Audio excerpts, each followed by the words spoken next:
Ça fait 50 ans que le viol a eu lieu.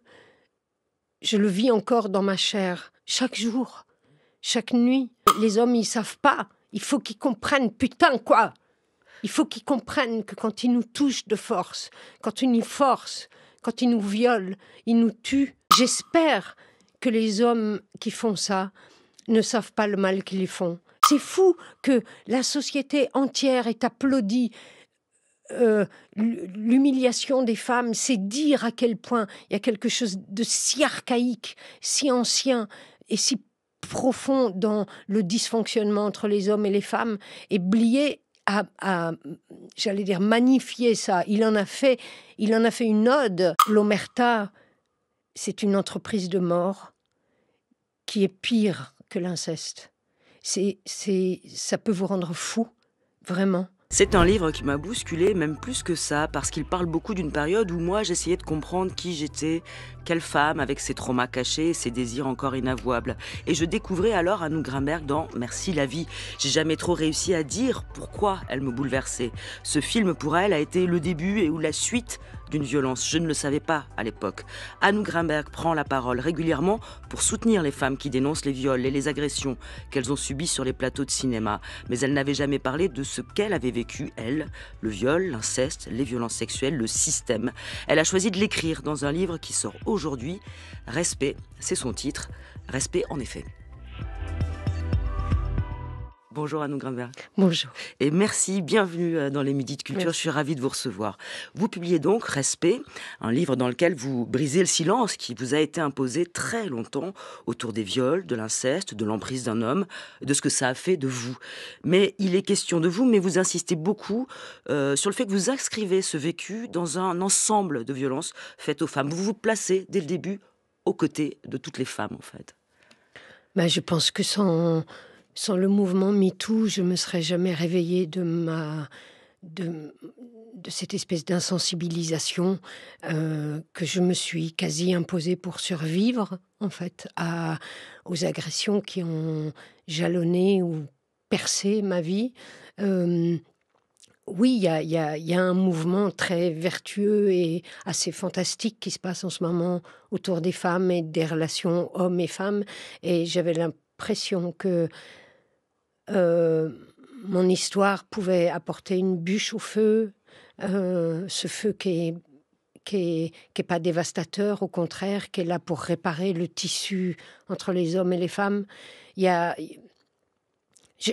raconte mon histoire, mais je sais qu'en racontant mon histoire, je parle d'un nous, je parle de millions de femmes, si ce n'est de milliards, qui sont agressées plus ou moins violemment, parfois très violemment, et qui, à la suite de ça, sont brisées à jamais et se terrent dans un silence qui est le propre de ces crimes-là, les crimes sexuels. C'est que je ne comprends pas ce qu'il y a avec ce putain de crime, quoi.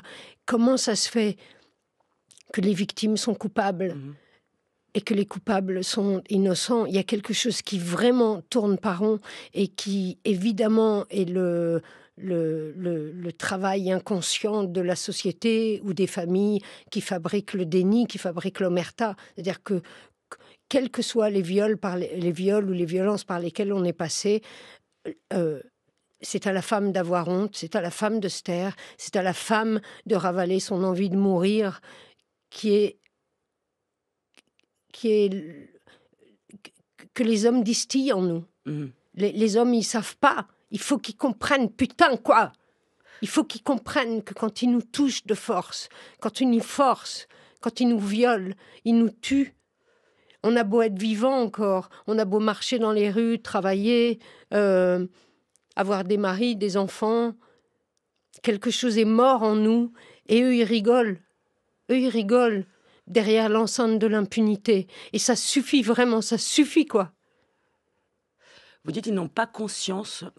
J'espère que les hommes qui font ça ne savent pas le mal qu'ils font. Tout le mal qu'ils font. Parce qu'un viol, un inceste, des agressions sexuelles graves, rien de tout ça n'est marrant. Mais ce qu'ils ne savent pas, je crois, les hommes, c'est la la, la profondeur du mal que ça fait, et comme ça dure longtemps. Moi, je parle, ça fait 50 ans que le viol a eu lieu. Je le vis encore dans ma chair, chaque jour, chaque nuit. Forcément, les relations avec mon amoureux, et Dieu sait que c'est un amoureux extraordinaire, mais forcément que l'amour est touché par ça, parce que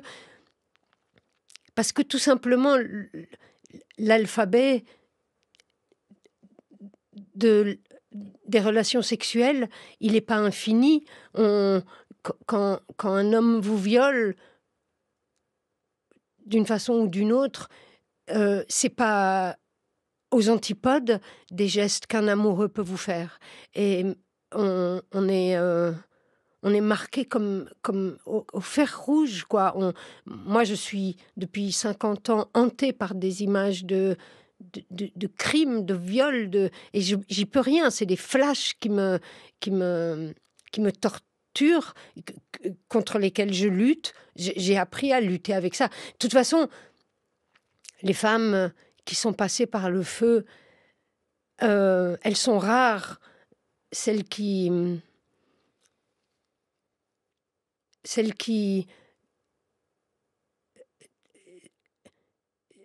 enfin, plutôt, elles sont si nombreuses, celles qui passeront leur vie à faire semblant d'être normales, parce que ça vous rend infirme, ça vous leste profondément d'une honte qui s'entortille à votre colonne vertébrale, ça vous leste d'un mépris de vous, alors que c'est aux hommes, ce serait aux hommes de se sentir coupables, ce serait aux hommes de réfléchir à ce qu'ils ont fait en se marrant.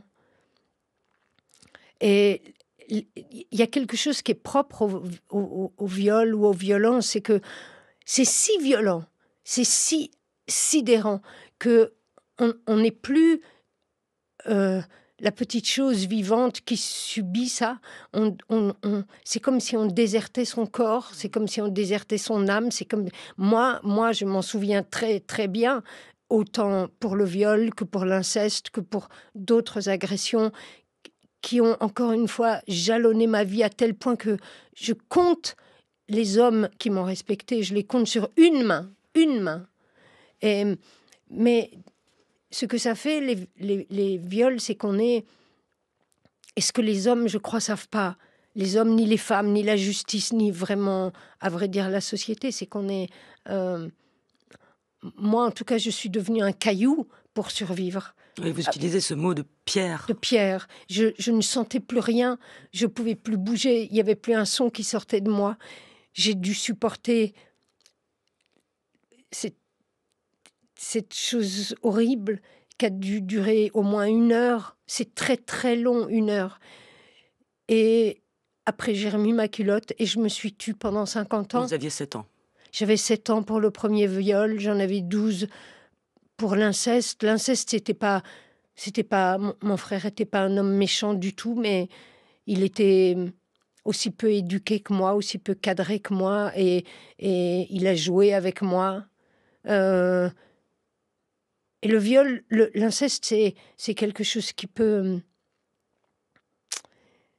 C'est une vraie saloperie, parce que, en tout cas, c'était un frère que j'adorais.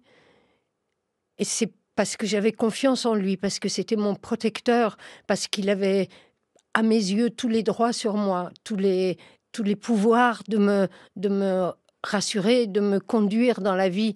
Et en fait, à un moment où j'étais si petite et en formation, j'ai été déformée à jamais. Ce que ça a de particulier aussi, l'inceste, c'est que ça mêle pour toujours l'amour et la trahison, ça mêle l'amour et le péché. Et de ça, il faut beaucoup, beaucoup, beaucoup de sang-froid pour lutter contre ça après dans sa propre vie de femme. C'est pas seulement du sang-froid, on passe sa vie chez le psychiatre, on passe sa vie... on passe sa vie à aller chez le médecin pendant que les autres rigolent, quoi. Ils sont absolument pas prêts à penser le mal qu'ils ont fait. Ils sont inconscients. Et moi, j'ai écrit ce livre aussi pour que les hommes comprennent, parce que peut-être qu'ils comprennent pas aussi, parce que nous, les femmes, on se tait. On se terre dans la honte, on se terre dans le silence, et notre silence, d'une certaine manière, est complice de ces dominations. J'ai aussi essayé dans le livre de comprendre pourquoi j'avais été l'actrice de ma propre destruction. Pas seulement, j'étais pas l'actrice de ma destruction quand on m'a violée à 7 ans, mais même, en effet, oui, je parle de Blier, avec qui j'ai vécu 10 ans, 10 ans, 10 ans avec un homme violent, c'est beaucoup, 10 ans, jour et nuit. Qu'est-ce que j'ai fait, putain? Qu'est-ce que j'ai fait? Comment j'ai pu être aussi aveugle sur le prédateur qu'il était, sur l'objet de ses... J'ai été l'objet de ses fantasmes, l'objet de ses délires, pas seulement dans le cinéma, mais aussi dans la vie. Et j'étais presque insensibilisée. J'étais naïve. D'abord, je croyais qu'il m'aimait. En fait, il m'aimait pas. J'étais son obsession. Ce que vous expliquez aussi beaucoup, et ce qu'on comprend là, c'est le systématisme, le continuum qui se met en place. Oui. C'est-à-dire, et ça c'est très important parce qu'on le dit assez peu, qu'une fois qu'on a vécu une agression sexuelle, un viol, un inceste jeune, petite, ça recommence en fait. Ce qui est arrivé arrivera à nouveau. Oui, parce qu'il y a quelque chose qui entre en vous, qui est surprenant, mais c'est comme ça. C'est que on a un tel mépris de soi, on a une telle horreur de soi, on a été un déchet pour ces hommes et on le devient pour soi. Et après, comme on est abîmé et qu'on ne veut pas paraître abîmé, on ne veut pas paraître infirme, donc on frime et on va au-devant des loups, on se jette dans la gueule des loups parce qu'on a connu la violence et qu'on retourne à elle.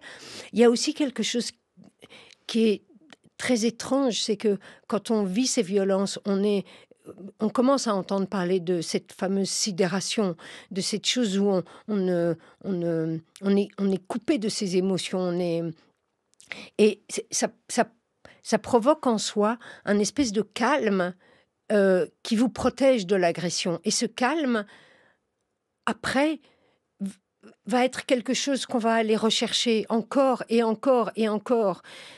Et puis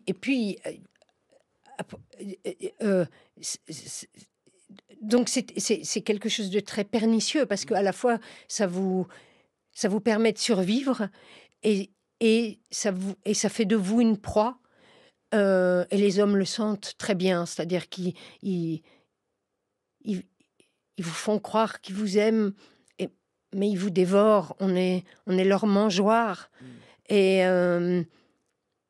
eux, ils s'amusent. Ils s'amusent avec une souris. Moi,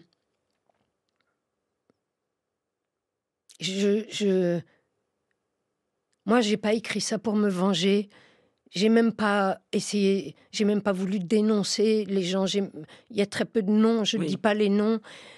Ce que j'aimerais, c'est dénoncer un système de domination et essayer de comprendre quelle danse macabre se joue entre cette fameuse domination et notre soumission.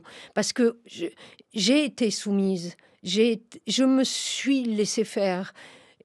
J'ai cru que c'était ça la vie. J'ai cru que c'était ça la vie des femmes. Et des millions de femmes croient que ce que veulent les femmes, c'est ce qu'elles sont obligées de vouloir aussi. Je vous propose qu'on écoute un peu vos mots, Anouk Grimberg. Un petit moment lecture assuré par Oriane Delacroix.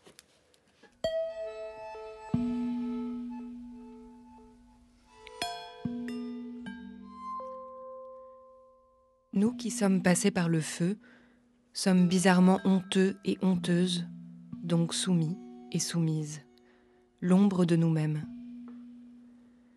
La pulsion de servitude volontaire est comme une glaciation du cœur.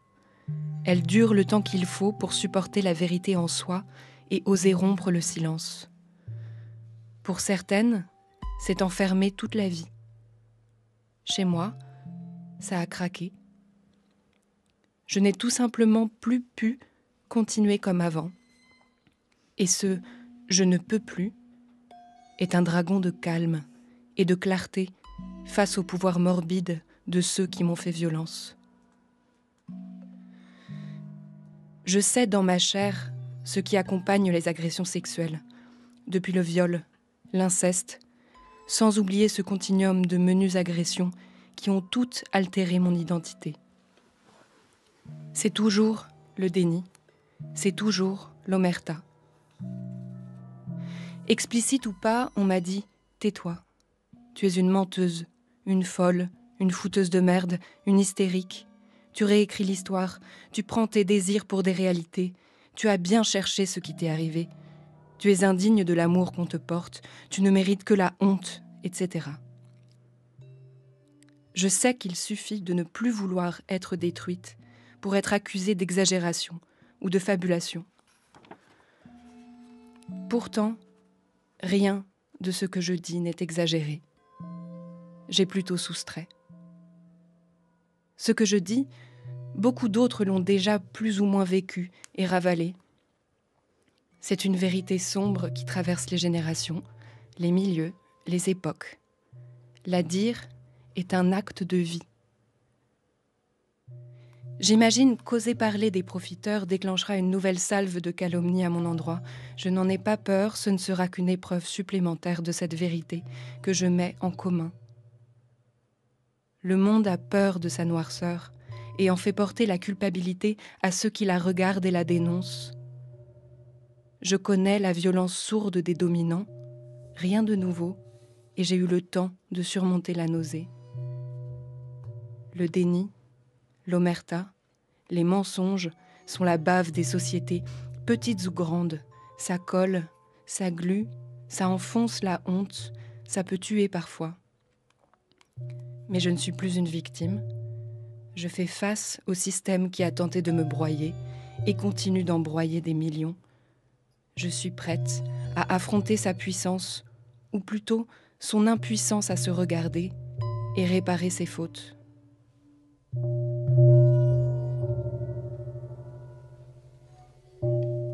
Merci Oriane Delacroix. Merci. On sent l'attachement que vous avez à trouver les mots justes. C'est-à-dire que c'est une langue extrêmement directe, extrêmement droite, simple même. Oh bah oui, il faut pas faire de chichi. Et puis, quand j'écrivais, j'étais pas tac, tac, tac, tac, tac, tout le temps sur mon ordinateur. Il y avait beaucoup de moments où je me disais, mais qu'est-ce que j'ai vécu? Qu'est-ce que j'ai vécu? Qu'est-ce que c'était que ce souvenir? Et j'ai fait l'effort de me souvenir de choses qui étaient si enfouies, si enterrées depuis si longtemps, comme dans un caveau. Et puis, une fois que le souvenir était là, il fallait que je comprenne le sens qu'il avait et comment ça se rattachait à d'autres événements de ma vie. Parce que, en fait, ce livre raconte depuis la naissance jusqu'à aujourd'hui le parcours d'une femme qui a été attaquée. Et aussi comment je me suis relevée parce que j'avais la chance d'avoir la rage, j'avais la chance de pas vouloir être celle à qui on avait fait ça, donc je me suis arrachée par tous les bouts, par tous mes moyens au malheur, à l'envie de mourir. Et le travail, il se trouve que je suis actrice. Si vous pleurez dans la journée, si vous êtes démolie, le soir, vous devez briller. Donc j'avais de toute façon, que ce soit dans le jeu ou dans l'écriture ou dans la peinture, j'avais... et puis la vie avec les amis, avec mon fils, avec mon amoureux, j'avais des lieux de réparation, mais ce que je peux dire, c'est que l'omerta dont parle, que votre collègue a lu un peu, c'est une entreprise de mort qui est pire que l'inceste. Ça peut vous rendre fou, vraiment. Je sais, j'ai vraiment plusieurs fois voulu mourir, préféré disparaître de cette terre plutôt que de continuer à supporter ce silence qu'on m'imposait, ce mépris. Cette espèce... Alors chez moi, c'est pas... Dans ma famille, c'est pas festaine, on se gueule pas dessus, on m'a pas battu, on m'a pas hurlé dessus, mais on m'a fait taire. On m'a fait taire et on m'a fait passer pour... on a protégé le garçon.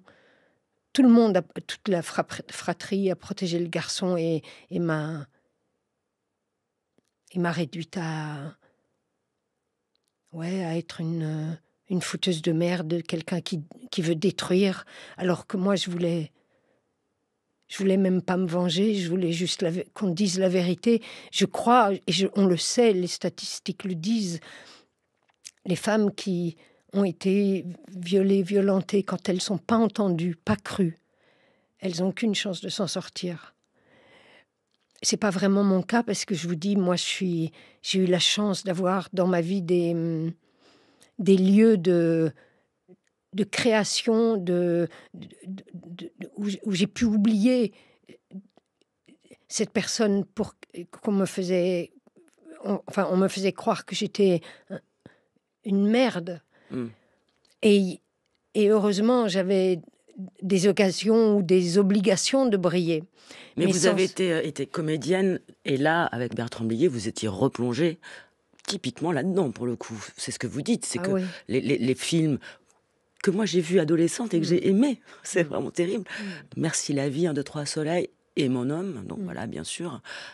C'est de la torture, ce qu'on voit à l'écran, c'est ce que vous écrivez. Mon homme, en particulier Mon homme, oui. C'est le dernier film qu'on a fait ensemble. Oui, pour moi, si des gens regardent ça, je voudrais qu'ils sachent que c'est un film de torture, un film qui a été de la torture pour moi. Blier, c'est...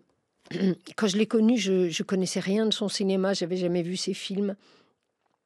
Mais il m'a accueilli dans son monde avec un tel enthousiasme que j'ai cru que c'était de l'affection, de l'amour.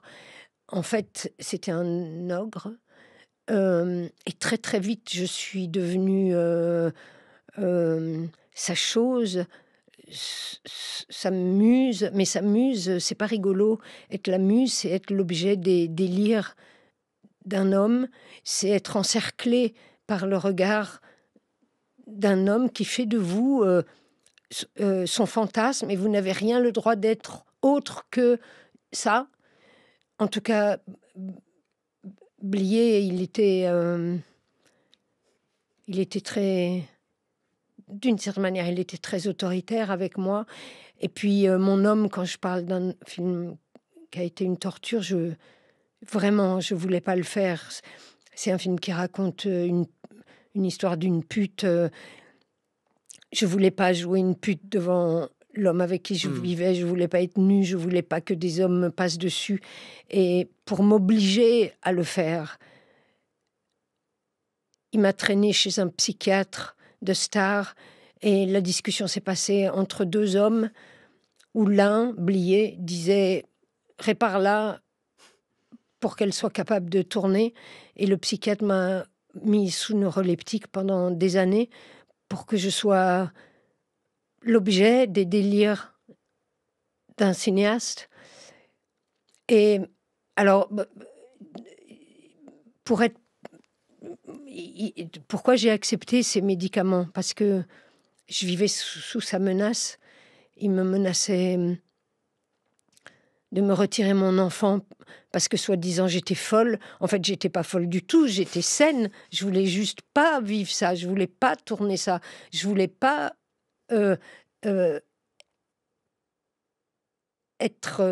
m'abîmer dans cet imaginaire qui avait rien à voir avec mon monde, avec mon âme, avec je venais d'être mère, c'était sacré, il fallait que je sois quelqu'un de propre. Et lui m'a souillée. Et fallait que je brille. C'est-à-dire que chaque jour du tournage, à la fois j'avais l'impression qu'on arrachait ma peau comme on arrache la peau d'un lapin. J'étais écorchée vive et en même temps, il fallait que je fasse semblant que tout allait bien. Et c'est à l'image de ma vie, c'est-à-dire que j'ai passé mon temps à faire semblant que tout allait bien. J'ai fait... Et Blier était complètement indifférent à la tragédie que je vivais à ce moment-là. C'était une tragédie, vraiment. Et ce que vous expliquez aussi, c'est qu'il a été de ceux qui ont glorifié la violence des hommes envers les femmes. Et vous citez Depardieu, mais il y en a d'autres dans les films de Blier. Mais Depardieu, vous dites que voilà, il a libéré, vous dites qu'il est fier d'avoir créé la tornade Depardieu, d'avoir dégoupillé sa violence envers les femmes. Oui, mais il était aussi très fier de balancer sa misogynie au monde. Il a fait de l'humiliation des femmes un divertissement. Et moi, je peux même pas dire par ignorance, mais il y avait un mélange de naïveté, d'aveuglement et de... Encore une fois, quand on est passé par les violences et qu'on a été formé par ça, on est dans une forme d'insensibilité aux violences qui vont vous être faites ou qu'on fait aux autres. Parce que, par exemple, quand Depardieu tête le sein d'une Brigitte Fossey dans une Micheline, ou qu'il fout des trempes à Miu Miu en la traitant de sale conne pendant tout le film, j'aurais pu être horrifiée.